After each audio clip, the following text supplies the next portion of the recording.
ज्या पद्धतीने त्या दोन्ही ठाकरेंचा मुद्दा आहे की मुंबई महाराष्ट्रापासून तोडण्याचा डाव आहे. ठराविक उद्योजकालाच सगळी मुंबईतली जमीन देणं सुरू आहे. सगळं अहमदाबादला शिफ्ट करणं चाललं आहे. डायमंड बुर्ज असेल किंवा फिनान्शियल सेंटर असेल, अशा गोष्टी बाहेर चालल्या महाराष्ट्राच्या. याला भाजपकडून ज्या पद्धतीने आक्रमक उत्तर दिलं पाहिजे ते दिलं जातं का, एक. आणि दुसरा मुद्दा त्याला जोडून असा की खरोखरच महाराष्ट्र सगळ्या एकाच उद्योजकाला मुंबई द्यायचं असं काही धोरण आहे? पहिली गोष्ट, मुंबई महाराष्ट्रापासून तोडली जाईल हा किती बाळबोध आणि वेड्यासारखा अशा प्रकारचं हे वाक्य आहे. कोणाची हिंमत आहे, कोणाची ताकद आहे, कशी तोडता येईल, संविधान आहे आणि किती निवडणुका तेच ते बोलणार आहे.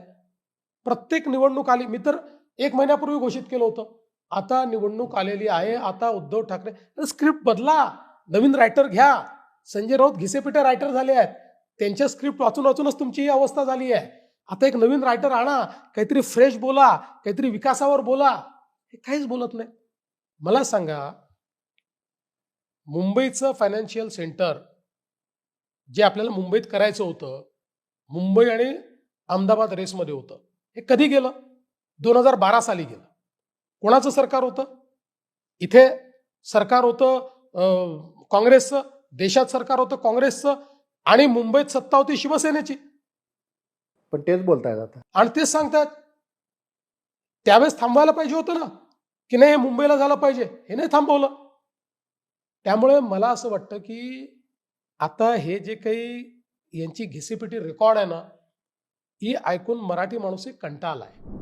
माझा सवाल आहे, काय केलं होतं तुम्ही मराठी माणसाकरता? मोर्चे काढण्याच्या व्यतिरिक्त काय केलं? गिरणी कामगाराला घरं देऊ शकलात? आम्ही दिली आणि पुढे देणार आहोत. वडापावच्या गाड्या, बस वडापावच्या गाड्याच्या व्यतिरिक्त तुम्ही काही दिलं नाही. मराठी माणूस दक्षिण मुंबईतनं हद्दपार झाला. का झाला? इतके दिवस तुमचं सत्ता होती, 25 वर्ष. का बीडीडी साईचा विकास तुम्ही करू शकला नाहीत? कारण तुम्हाला बिल्डर हवा होता. मी सांगितलं बिल्डर येणार नाही, मी आलो, निर्णय केला बीडीडी साईच्या संदर्भात म्हाडा हे करेल. यांच्या लोकांनी आंदोलन केलं, मी कोणाचं ऐकलं नाही. किती बैठका घेतल्या यांचे. पण बीडीडी बद्दल ते म्हणतात जितेंद्र आव्हाड गृहनिर्माण मंत्री असताना झालं ते निर्णय. कारण काय, गजनी आहेत ना, गजनी झाले आहेत, त्यांना अर्धवट आठवतं.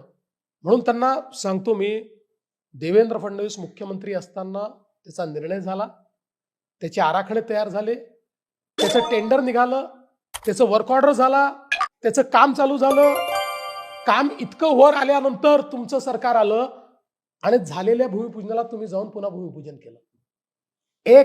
2019 नंतर मी बघ, हे सगळं 18 मध्ये झालंय, 19 मध्ये काम चालू केलेलं आहे, त्याच्यानंतर हे सगळे आलेले आहेत.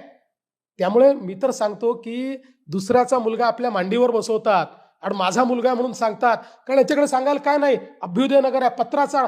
अरे पत्राचाळ तर उदाहरण आहे. पत्राचाळ जी इतकी महत्वाची ऐतिहासिक पत्राचाळ आहे, इथं शिवसेनेकडे होते ना, तुमचे लोक बिल्डर होते त्याचे. तुम्ही स्वतः त्याच्यात मध्ये मोठा भ्रष्टाचार केला आणि त्या मराठी माणसाला रस्त्यावर आणलं. देवेंद्र फडणवीस आणि भाजपची सत्ता आल्यानंतर पत्राचाळवाल्यांना न्याय देऊन आज त्यांचं स्वतःचं घर त्यांना आम्ही दिलंय. मराठी माणसाला घर देणारे आम्ही आहोत.